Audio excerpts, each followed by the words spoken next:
সুপ্রিয় দর্শক শ্রোতা, WHR টিভি থেকে আপনাদের স্বাগত জানাচ্ছি। আমি এই সংস্থার চেয়ারম্যান শেখ ওয়াহিদুজ্জামান এবং আমার পাশে বসে আছেন মহাসচিব জনাব শাহজাহান অরুণ। আমরা এখন আপনাদের সামনে যে বিষয়টি নিয়ে আলোচনা করব সেটি আমাদের অনেক জাতীয় বড় গুরুত্বপূর্ণ সমস্যা। আমি মনে করি যে সেই সমস্যার সমাধান করা অত্যন্ত জরুরি আমাদের, কারণ আমরা এখন আলোচনা করব বেকারত্বের যে সমস্যা, কিভাবে আমরা কর্মসংস্থান সৃষ্টি করতে পারি, আমাদের বেকারত্বের অভিশাপ দূর করতে পারি, আমাদের জনসংখ্যাকে জনসম্পদে পরিণত করতে পারি, সেই বিষয়গুলো নিয়ে আমরা একটু আলোচনা করব। এবং সেখানে আপনারাও সুচিন্ত মতামত আমাদের সাথে, আমাদের কন্টেন্ট দেখে আমাদের ওখানে মতামত জানাতে পারেন। আমরা জানি যে প্রতি বছর আমাদের দেশ থেকে লক্ষ লক্ষ ছেলে মেয়েরা SSC এবং HSC পাশ করে। এই ছেলে মেয়েদেরকে অধিকাংশ ফ্যামিলি আছে যারা SSC HSC পরে আর পড়াতে পারেন না বা পড়তেও চায় না। তারা এইটুকু শিক্ষা নিয়ে কি করা যায়? এই শিক্ষা নিয়ে বড় কোনো চাকরি করা যায় না, এই শিক্ষা নিয়ে সমাজে বড় কোনো অবদান রাখা যায় না। তাহলে এদেরকে আমরা কি আমাদের রাষ্ট্রের বোঝা মনে করব? কি মনে করেন আপনি? এরা কি আমাদের রাষ্ট্রের বোঝা? তাই পাচ্ছি, কিন্তু আমাদের মনে করতে চাই না যে এরা আমাদের বোঝা। আমরা মনে করতে চাই এরা আমাদের সম্পদ, আমাদের সন্তান, আমাদের সম্পদ, আমাদের মানুষ, আমাদের সম্পদ। তার কারণ পৃথিবীতে মানব সম্পদকে কাজে লাগিয়ে বহু দেশ দ্রুত উন্নতি লাভ করেছে। তার প্রমাণ কিন্তু আমরা পাই। আমাদের পাশেই চীন, ভারত, তারা কিন্তু মানব সম্পদকে উন্নতভাবে কাজে লাগিয়ে, যথাযথভাবে কাজে লাগিয়ে তারা কিন্তু এগিয়ে যাচ্ছে। আর আমরা জনসম্পদকে আমরা বা দুর্ভোগ বা আমাদের অভিশাপ মনে করছি।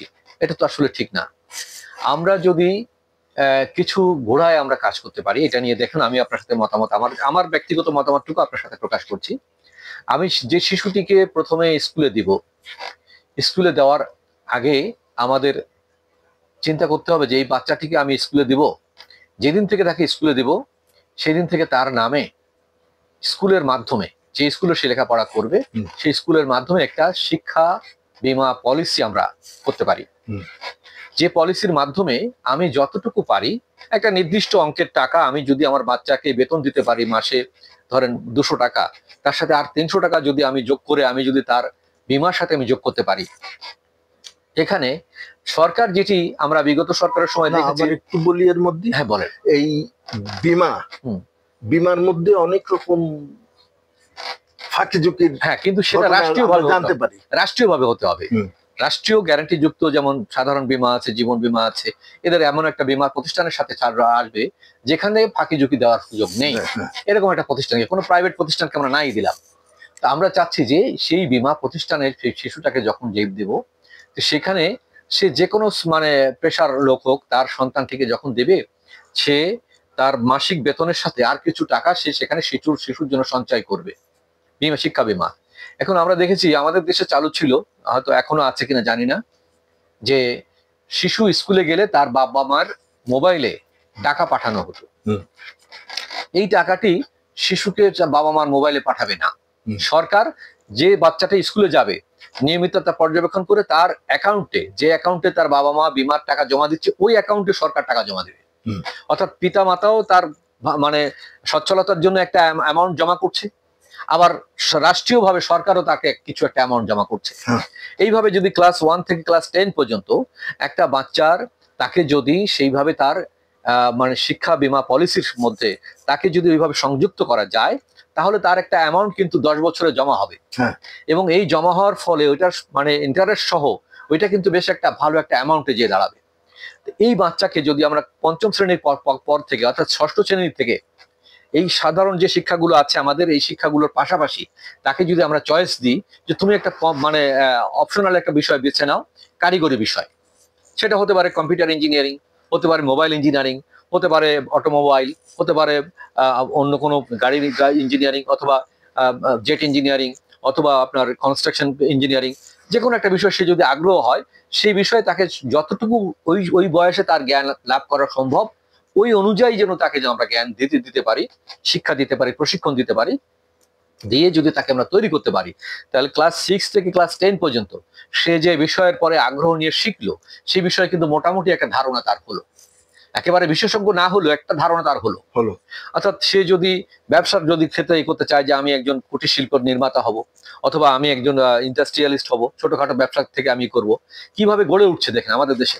তাদেরকে নিয়ে সেসব ইন্ডাস্ট্রি গুলো দেখিয়ে যে এখানে কিন্তু এই একটা ইন্ডাস্ট্রি আছে, দেখো এখানে এইভাবে তারা শিল্প তৈরি করছে। বিভিন্ন রকম ফ্যাক্টরি আছে আমাদের, যেমন প্রসাধনী ফ্যাক্টরি আছে, কিভাবে সাবান তৈরি হয়, কিভাবে কলম তৈরি হয়, কিভাবে আমাদের ছোটখাটো জিনিসগুলো তৈরি হয়। এটার জন্য কিন্তু বড় মেকানিজমের দরকার নেই, ছোটখাটো জিনিস দেখালে কিন্তু সে একবারই বুঝতে পারবে, অল্প বুঝে সে বুঝতে পারবে যে এটা দিয়ে এটা করা সম্ভব। এটা কনফেকশনারি ফুড তৈরি করা হচ্ছে এখানে, এখানে বেকারির যে খাদ্যগুলো তৈরি করা হচ্ছে কিভাবে তৈরি করা হচ্ছে, এখানে কি বলে ফ্যান তৈরি করা হচ্ছে, কিভাবে ইলেকট্রিক ফ্যান তৈরি করা হচ্ছে, কিভাবে এসি তৈরি করা হচ্ছে।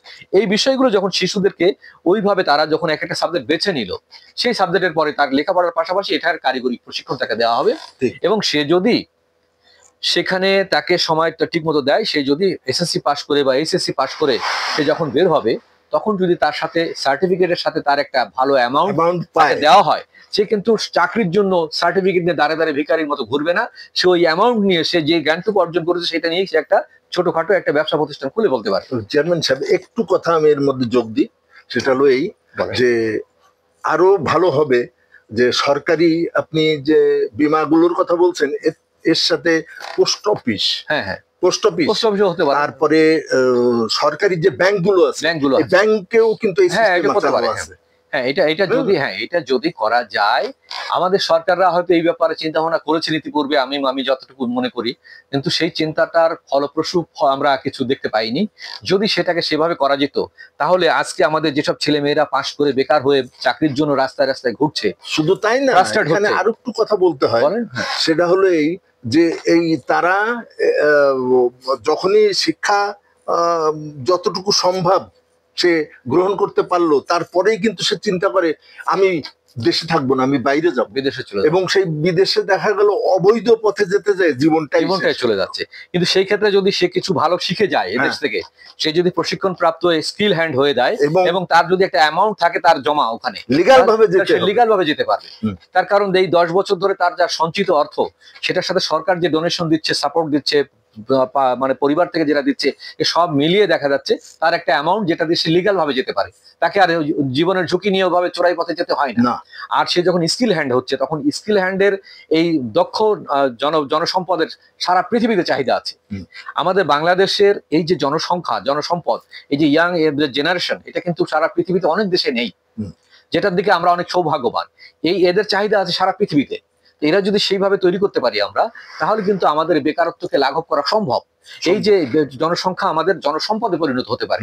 তো এই বিষয়টি আমরা বিবেচনা করে আমরা চাই যে সরকার পদক্ষেপ নেবে, এবং আমরা আমাদের সন্তানদের, আমাদের যারা লেখাপড়া শিখছে, তাদেরকে এমন একটা আওতায় আমরা নিয়ে আসি যে তারা আমাদের জন্য সম্পদে পরিণত হয়, তারা যেন আমাদের মানে জনসংখ্যা যেন অভিশাপ না হয় আমাদের জন্য।